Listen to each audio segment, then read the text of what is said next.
Mucho se habla acerca de la posibilidad de tener un mundial de 64 selecciones para el año 2030. Un mundial que va a ser muy especial porque tendría hasta un total de 6 anfitriones.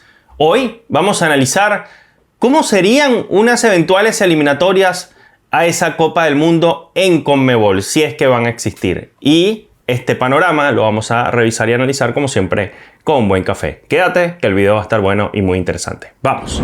Buenas cafeceros, bienvenidos a Cafecito Gold, donde nos tomamos un buen café mientras hablamos de fútbol sudamericano. Mi nombre es Rafa. Muchachos, les traigo un video que hace rato quería hacer y que creo que es pertinente adelantarnos a lo que tarde o temprano seguramente va a ocurrir con respecto al Mundial 2030. Yo sé que apenas viene el Mundial 2026, pero acá nos gusta ya ir planificando de cara al futuro y proyectando, porque fíjense muchachos, clasificaron 6 selecciones a la Copa del 2026 por CONMEBOL. Hay una que está peleando el repechaje, que es Bolivia, pero hay 3 selecciones que son Venezuela, Perú y Chile, que se estarán preguntando, bueno, ¿y nosotros cómo nos proyectamos y nos preparamos de cara al futuro? Y esa preparación va a estar muy marcada, estoy seguro, a el Mundial del 2030. ¿Cómo se puede clasificar a esa Copa del Mundo? Y este escenario seguramente va a estar determinado también por la cantidad de cupos y de países que van a participar en él. Ustedes saben que en CONMEBOL, a través de Alejandro Domínguez y algunas federaciones, se está impulsando la idea de un mundial de 64 países para el 2030 por ser el centenario del mundial. Recuerden, al ser el centenario, Argentina, Paraguay y Uruguay van a ser sedes anfitriones, van a ser sedes de algunos partidos, de partidos inaugurales, de pocos partidos, pero van a ser sedes, por lo tanto se estima que van a estar clasificados, no tienen que pasar por un evento clasificatorio o eliminatorio. Y lo propio del lado de Europa y África, en el caso de España, Portugal y Marruecos, que serían los otros anfitriones y quienes albergarían la mayor cantidad de partidos, sobre todo los países europeos. Dicho eso, es fuertemente probable que por lo comentado en su momento por Alejandro Domínguez y lo comentado por gente de algunas federaciones, por ejemplo, el presidente de la Federación Venezolana de Fútbol, Jorge Jiménez, quien dijo que es muy probable que quizá no se jueguen eliminatorias, hoy vamos a plantear distintos escenarios. Y el primero es ese, ¿no? En el caso de tener a estos 3 anfitriones sudamericanos, que esto se concrete al 1000%, aunque ya está al 100% comprobado, bueno, uno nunca sabe si hay un cambio de última hora, pero que si esto se mantiene para el 2030, hablemos de los escenarios si es que el mundial es de 64 países, algo que probablemente se va a aprobar en los próximos meses en un evento que se va a realizar, un congreso en Vancouver. Si se decide que va a ser un mundial de 64 países, algo que se decide algunos años antes, como pasó con este que va a ser de 48, el del 2026, los escenarios serían los siguientes. El primero, el que ya comenté, no hay eliminatorias sudamericanas, no hay eliminatorias por CONMEBOL, porque en este continente, en esta región, clasificarían los 10 de la Confederación. Los 10 de CONMEBOL irían de manera directa al Mundial. 10 cupos por invitación, 3 porque son anfitriones y los otros 7 porque si ya clasifican con 48 selecciones, 6 selecciones y media, ¿para qué vas a hacer unas eliminatorias si básicamente con 64 países todos tendrían un cupo asegurado? Que para muchos esto podría sonar ruidoso, terrible, que atenta contra el fútbol, que es muy poco competitivo, que es un daño a la FIFA. Puede ser un muy buen argumento, se puede estar de acuerdo con ese argumento sin lugar a dudas, pero habrá quien argumente que, bueno, es el centenario, es una ocasión especial. De hecho, Domínguez ha dicho que sería una sola vez, que sea por el centenario, tal como pasó con la Copa América Centenario, que fue muy especial en su momento y también tuvo sus particularidades la Copa que se jugó en 2016 en Estados Unidos. Bueno, esta vez se extenderían los cupos, habría más países y, contrario a lo que muchos pueden creer, cuando uno revisa que Chile, que fue la peor de la eliminatoria reciente en CONMEBOL, le ganó 3-0 a Albania, un amistoso. Le hizo un partidazo, un amistoso también a Francia con Mbappé en cancha jugando en Francia, casi se lo empata, casi se lo gana incluso. Que Chile le ganó 3-0 a la selección de Rusia ahora, jugando en Rusia. Que Chile cuando le toca partidos amistosos contra selecciones de otras regiones sale muy bien parada, tiene buenos resultados. Cuando revisamos que Perú fue a Rusia recientemente también y sacó un empate jugando en Rusia con un equipo totalmente renovado. Cuando vemos que Venezuela con un equipo nuevo, básicamente nuevo al 70-80% y un técnico interino, le gana a Australia, que es mundialista. Cuando vemos que Bolivia es capaz de ganarle al subcampeón de la Copa Árabe y subcampeón de la Copa Asiática como Jordania, que también es mundialista, ahí uno se pregunta, el nivel de Conmebol es así de alto como para marginar a todas las selecciones en un evento tan grande. Uno también podría pensar que es tan difícil la eliminatoria sudamericana que a veces incluso hasta con 7 cupos o 6 cupos y medio cuesta por geografía, por rivales, por plantillas, competir allá adentro y ganarse un cupo al mundial, y que muchas de las selecciones sudamericanas que no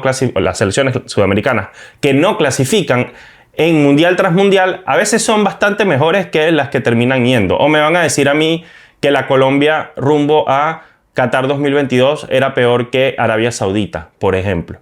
O que la Chile del 2018, que venía de ser campeona o bicampeona de América, me van a decir que esa Chile era peor que la selección mexicana, por ejemplo, ¿verdad? Que sí fue al mundial.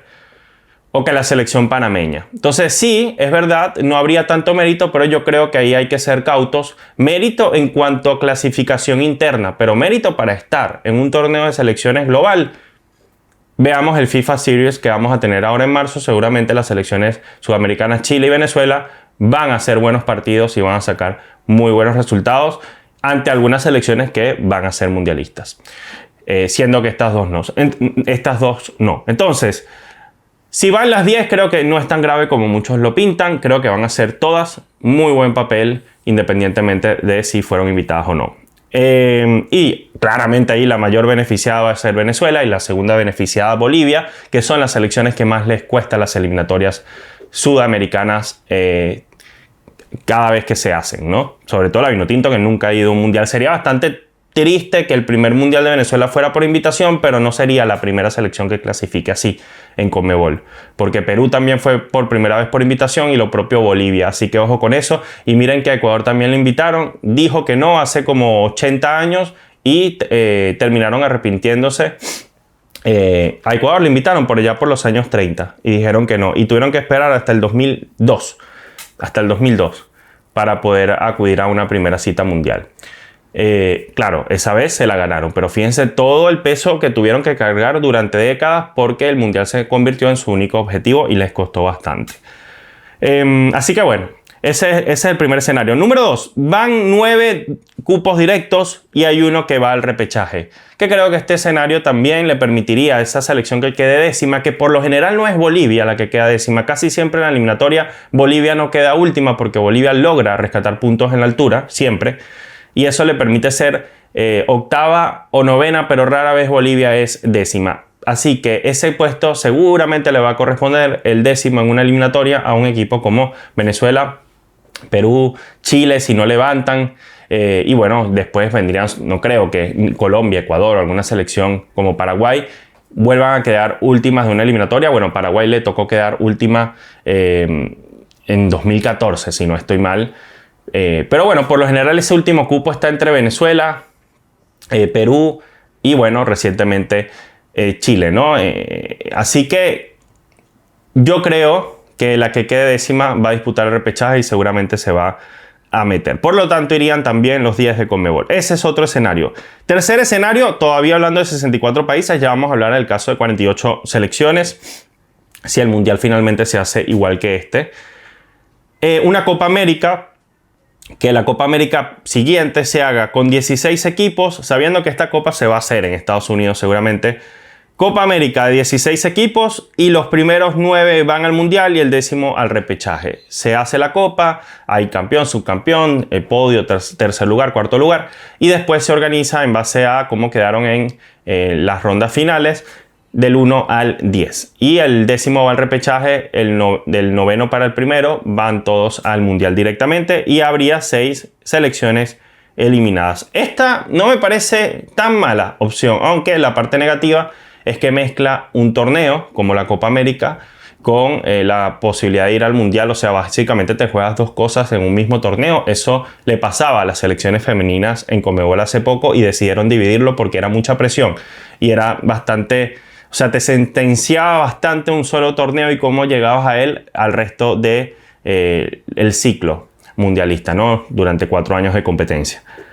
Y el último es que haya una eliminatoria o una Liga de Naciones con CONCACAF, es decir, que se mezcle Conmebol y CONCACAF, que no me parecería una locura, no me parecería descabellado, me parecería incluso hasta estratégico para determinar realmente las selecciones que sí merecen estar en la Copa del Mundo y que muchas veces varias de estas se quedan fuera porque no hay suficientes cupos. Sí, por más que en Conmebol, repito, te den 7 cupos de 10, y a veces la que te queda de 10, repito, en Conmebol te hace mejor papel en el Mundial que una Jordania, aunque Jordania se lo haya ganado, ¿no? Pero bueno, ¿contra quién compite Jordania? ¿Contra quién compite Jordania en su confederación? Eso también hay que analizarlo. Vamos ahora a revisar qué pasaría en un eventual mundial de 48 selecciones. Yo estoy poniendo escenarios, capaz no es ninguno de los que estoy asegurando acá o los que estoy proyectando, capaz es una cosa totalmente nueva, creativa y no logro dar con ningún escenario, pero estamos haciendo un ejercicio de revisión. Vamos ahora pensando que hay un mundial de 48 selecciones, que se mantiene el de 48 selecciones para el 2030, pero antes de tomarme un cafecito, te quiero invitar por favor a que te suscribas, mi pana. O sea, solo te pido, yo me siento acá a tomar todo el café del mundo, a compartir contigo, a pasarla bien, a pasarla mala cuando no te gusta el contenido que hago. Pero al final tú y yo nos llevamos mejor de lo que crees. Entonces, si te gusta este canal, ¿por qué no te suscribes? Y si no te gusta, ¿por qué no te suscribes también para que discutas conmigo en los comentarios sanamente? Obviamente hay que decirlo, ¿no? Siempre sano el debate. Suscríbete.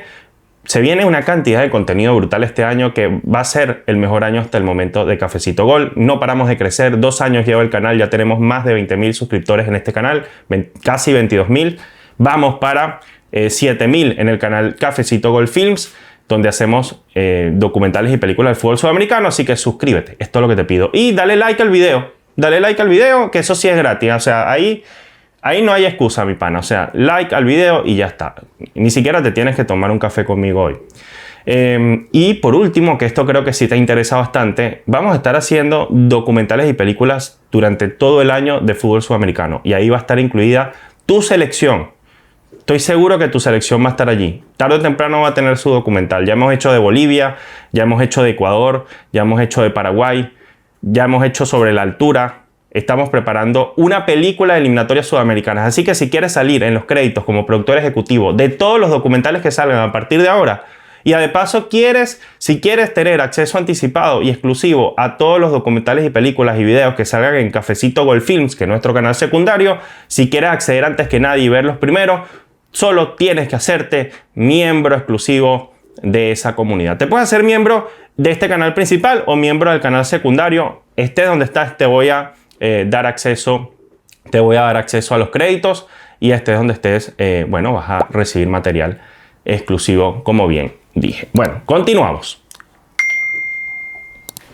Perdón por la publicidad, pero siempre me recomiendan, bueno, Rafa, pero para que crezcas, pídele a la gente que se sume a la comunidad, y a mí a veces se me olvida. Bueno, mundial de 48 selecciones. A ver, ahí hay un mito que está corriendo bastante, o hay un argumento que se está dando mucho, en el cual yo no creo tanto, que es que esta eliminatoria del 2030, si es con Argentina, Uruguay y Paraguay ya clasificados, recortaría una eliminatoria, y los cupos serían, entre comillas, menos que los que tuvimos ahora en la eliminatoria rumbo al 2026. Y esto no es tan cierto. O sea, si habría menos cupos, seguramente estaríamos hablando de 3,5 cupos para 7 selecciones en disputa. Repito, no estarían Uruguay, Argentina y Paraguay como anfitrionas del Mundial 2030.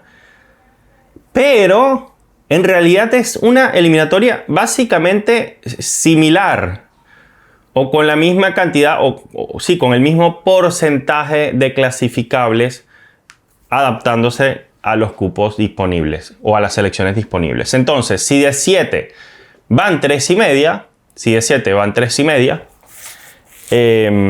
hay un 50% de probabilidades de clasificar y un 50% de probabilidades de quedar eliminado. Se aumenta la posibilidad de eliminación. Antes era 65% de probabilidades de clasificar cuando había más selecciones, pero al fin y al cabo, y quiero que reparemos en esto, los participantes, fíjense, Brasil, Colombia, Ecuador, Perú, Venezuela, Chile y Bolivia. Cada una de estas selecciones, imagínense que hay un todos contra todos. Bueno, entre estas selecciones habría 12 partidos para cada selección. 12, es decir, 7 selecciones, se enfrenta cada selección 6 veces ida y vuelta contra cada equipo, 12 partidos en total. Bueno, en este caso, lo más probable es que Brasil clasifique, Colombia clasifique directo, Ecuador clasifique directo, ahí estarían 3 cupos de 7, y ustedes dirían, bueno, ¿y entonces quién se pelea el medio cupo del repechaje? Suponiendo que sería el mismo formato. Bueno, se lo pelearían Bolivia, Venezuela, Chile y Perú, que son las mismas 4 selecciones que se pelearon el cupo de repechaje al Mundial 2026. De manera que va a haber menos partidos, va a haber menos selecciones, no tendrá 6 encuentros a disputar contra Argentina, Uruguay y Paraguay. Sí, pero al final lo más seguro es que el medio cupo de repechaje se la peleen las mismas selecciones que quedaron en el fondo de la tabla en esta oportunidad. Las 4 selecciones que acabo de mencionar, Bolivia, Venezuela, Perú y Chile. Hay que ver cómo llegan, hay que ver quién mejora con respecto a la última eliminatoria o ver si Bolivia se mantiene. Ese sería un escenario número 1, ¿no? Si hubiese un todos contra todos de 7 equipos por 3 cupos y medio. Y como es la misma eliminatoria, hay un factor importantísimo a tener en cuenta. Muy importante. Y creo que ya deben estar pensando en esto todas las selecciones en el caso de que se dé. El factor altura. Estamos hablando de una eliminatoria que tendría a 3 o 4 países con estadios en altura. Por un lado, Bolivia, con su estadio en el alto, 4.150 metros sobre el nivel del mar, suponiendo que van a mantener esta localía, que creo que les ha convenido bastante. Es cierto que se juega donde se vive, pero a veces yo creo que este argumento es más, se juega donde conviene. Se juega donde conviene. Ya en Bolivia están dando el debate de si deben bajar del alto e irse al llano para mejorar, porque la verdad es que fuera de la altura se han visto muy mal. Y mira que me han dicho muchas veces que la altura es psicológica y después uno ve a los periodistas bolivianos admitiendo que la altura les juega en contra. Ah, pero si lo dice alguien que no es boliviano, le caen a uno encima como si uno tuviera algo en contra. Bueno, está Ecuador con la sede en Quito, aunque ya se han visto en la posibilidad de jugar en Guayaquil sacando grandes resultados, pero bueno, está Ecuador con la sede en Quito, ya van 2 sedes, incluso podríamos sumar 3 si La Paz se mantiene como sede en Bolivia. Pero bueno, ya Bolivia tendría altura, Ecuador probablemente tendría altura. En Perú están hablando de la posibilidad de jugar en el Cusco, a 3.300 metros sobre el nivel del mar. Van 3 selecciones. ¿Y qué haría entonces una selección como Chile cuando le toca enfrentar a una Brasil o a Colombia, aunque a Colombia la altura no le afecta tanto? Los van a llevar a Calama o a Venezuela. Los van a llevar a Calama, 2.200 metros creo que tiene Calama, el estadio de Calama. Localidad donde he tenido la oportunidad de estar. Y para alguien que es del llano, incluso ahí se siente la altura, para que ustedes vean, ¿no? Entonces, hay un escenario real y muy probable de tener muchos partidos en la altura en una eliminatoria a 12 encuentros. A 12 encuentros. Es un tema, o sea, es un tema, cuidado y no un tercio de esta eliminatoria se jugaría en la altura. El equipo que no se prepara para esto, creo que le puede ir bastante mal. Y bueno, y si le suman el calor de Barranquilla o si es que a Colombia alguna vez se le ocurre volver a la altura de Bogotá, brother, esta podría ser la eliminatoria más difícil en cuanto a temas geográficos. Y ahí podrían sufrir alguna selección más que otra. Venezuela no tiene estadios tan altos, por ejemplo, y creo que esto es una cuestión que ellos saben que tienen que mejorar en la federación, porque en el nuevo proyecto que le han dado al técnico Osvaldo Vizcarrondo, ya ratificado, un proyecto hasta el 2034, no necesariamente con él al mando, pero hay un proyecto donde la Vinotinto dice explícitamente que se van a preparar para jugar en distintas geografías y la altura es una prioridad. Bueno, eso es ya. Ahora bien, ¿por qué es tan importante el tema de la altura? Bueno, yo quiero que ustedes se enteren hoy que Bolivia, al tener 6 partidos en casa, en una eliminatoria como esta, en el peor de los casos, peor de los casos, te va a hacer 13 puntos. 13 puntos. Suponiendo que de los 6 empata uno y pierde otro. Es decir, gana 4, empata 1, ahí van los 13 puntos y el otro lo pierde. Ese es en el peor de los casos. Y ustedes dirán, bueno, pero ¿contra quién va a perder Bolivia en el alto si nunca ha perdido a ese nivel de altura?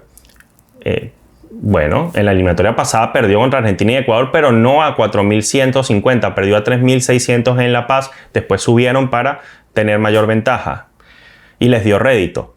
Si bien Paraguay y Uruguay les empataron, a Uruguay, muchachos, 32 tiros en total durante el partido, Uruguay sacó un punto de suerte y Paraguay empató sobre la hora, casi lo gana también sobre la hora, pues sacaron fuerzas, vayan ustedes a ver de dónde, pero bueno, Alfaro dijo, esto es una locura jugar acá, no sé de dónde sacaron fuerza los jugadores. Entonces Paraguay también medio que tuvo suerte. Jugó muy bien, jugó muy bien en la altura, creo que es que ha sido el que mejor jugó, pero costó bastante, y lo dijo Alfaro. Entonces, en el peor de los casos, 13 puntos. Es más, hasta en el peor de los peores casos te hacen 10, te ganan 3 y te empatan 1. 10 puntos de 6 partidos a disputar en la altura. Pero 13 puntos, ¿no? Suena lógico. ¿Contra quién perdería entonces? Contra Ecuador. Ecuador creo que es una selección que va a ser capaz de subir al alto y ser la primera selección en la historia en ganar allá. Es probable. Es que no pudo ni Colombia, habituada históricamente a ganar en la altura, no pudo ni siquiera Colombia con un jugador más en la cancha casi todo el partido. No pudo Chile cuando se quedó con un hombre más, ni siquiera pudo empatar. Igual se quedó sin aire y sin pierna. Entonces, eso. Le gana a Ecuador, Ecuador le gana a Bolivia y Bolivia empata 1 y gana 4, 13 puntos. ¿Y qué pasa si gana 5? 15 puntos. No les digo yo si gana los 6 partidos, ya son 18. Bueno, ¿saben? Para los que dudan si Bolivia puede conseguir estos puntos, ¿sabes cuántos puntos hizo Bolivia en estas eliminatorias? 20. Hizo 20. De esos 20, 18 puntos los consiguió en esta eliminatoria. 18 de 20 los consiguió contra los mismos rivales que la Verde tendría eventualmente en una eliminatoria sudamericana. En la próxima eliminatoria sudamericana, si es que van estos 7 equipos mencionados como rivales de Bolivia, o estos 6. Es decir, Bolivia en la eliminatoria del 2026, con la que se clasificó al repechaje ante Venezuela, Chile, Ecuador, Brasil, Colombia y Perú. Ante esos 6 rivales, Bolivia sacó 18 puntos en estas eliminatorias de ahora. 18.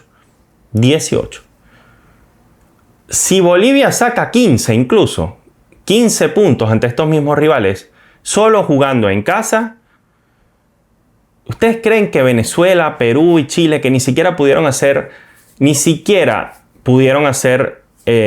19 puntos? Es más, Chile y Perú ni siquiera pudieron pasar de los 12. No pudieron hacer 13 en 18 partidos. Chile y Perú. Venezuela no pudo pasar de los 18 en 18 partidos. ¿Ustedes de verdad creen que estas selecciones creerían que podrían superar a Bolivia si Bolivia mantiene la localía en el alto? Así que si yo fuera de las federaciones, entiéndase, Perú, salvo que Perú se quiera ir al Cusco y aplique la misma y le salga igual, pero si yo fuera de la Federación Venezolana, de la Federación Chilena, incluso a la Federación Peruana, que no tengo tan claro que se pueda habituar también a Cusco, podría ser incluso hasta antiestratégico, porque si se van a Cusco y enfrentan a Bolivia y si enfrentan a Ecuador, cuidado, más bien no les sale el tiro por la culata, la propia Colombia. Entonces, yo empezaría una campaña en contra del alto. Yo se los voy a decir de una vez. Creo que nunca he sido yo entiendo el argumento de que se juega donde se vive.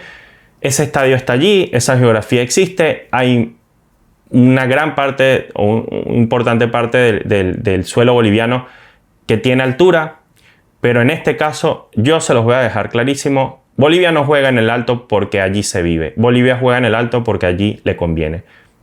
Y el boliviano lo sabe. Y me van a perdonar, yo he destacado y he mostrado todas las bondades de Bolivia, por las cuales yo creo que se ha clasificado al repechaje. He hablado de las pechadas tremendas que hizo Venezuela, de lo pésimo que le fue a Perú y a Chile en esta eliminatoria. Es más, Bolivia le ganó a Chile en el llano, pero Bolivia sin el alto a este repechaje no se clasificaba. Lamento decirlo, pero en los últimos partidos amistosos, ustedes han visto los últimos partidos amistosos de Bolivia, la verdad ha sido una decepción tremenda. Y si Conmebol quiere seguir perdiendo un cupo de repechaje de aquí hasta el fin de los tiempos, bueno, que mantenga el alto. Y si hay selecciones que se quieren seguir dejando cambiar las reglas de juego de repente a mitad de eliminatoria, pues que no hagan nada con respecto al estadio para que vean qué es lo que va a terminar ocurriendo con esto. Es imposible adaptarse a este estadio con apenas 5 o 3 días de preparación. No hay forma. Así que yo con respecto al tema del alto no estoy de acuerdo. No me gusta ese estadio, me parece injusto, me parece inhumano. Creo que es la postura más radical que he tenido con respecto a ese estadio en este canal y yo hoy pretendo ser lo más sincero posible. No me gusta, no me gusta. Vamos a ver si alguna federación hace algo. Y creo que le va a convenir a Bolivia bajar de la altura tarde o temprano. Hagan lo que está haciendo Ecuador. Ahora, si se quieren ir a La Paz, creo que va a ser un poquito mejor, va a ser un poco más honesto. Oye, es una de las ciudades más importantes del país, por lo tanto se entiende un poco mejor que jueguen allí. Pero llevar a Ancelotti a 4150, a matarlo de frío, a lanzarle balones a la cancha en el partido más importante de la eliminatoria, no sé. Ok. Dicho eso, y yo sé que se van a molestar todos mis hermanos bolivianos, igual muchachos los voy a estar apoyando en el repechaje, igual voy a estar ligando que hagan lo que tengan que hacer en ese partido o esos 2 partidos y que se vayan al mundial y hacer acá una fiesta de ello, porque créanme que los acompaño. Yo les estoy diciendo lo que pienso con respecto al estadio del Alto. Entonces, entre 13 y 18 puntos podría ser Bolivia solamente jugando en casa. Y creo que ese cupo de repechaje ya está dicho. ¿Para qué van a jugar las eliminatorias entonces las selecciones de abajo? Que seguramente serán Chile, Perú y Venezuela. ¿Y qué va a pasar si en lugar de un todos contra todos se hacen 2 grupos? Aunque es raro, ¿no? Porque serían 7 selecciones. Entonces, ¿cómo haces 2 grupos? Sí, no lo veo. Para mí sería un todos contra todos. Esta opción de jugar las eliminatorias a 48 partidos. Para 48 selecciones. Bueno, muchachos, se la imaginan, ¿no? Si ven todos estos escenarios, si creen que alguno de estos va a ser posible, me gustaría leerte en la caja de comentarios. Nos vemos muy pronto. Recuerda, si te gusta este canal, suscríbete, dale like al video y si quieres ir un poco más allá y ser parte de la comunidad de Café Adictos, hazte miembro. Chao.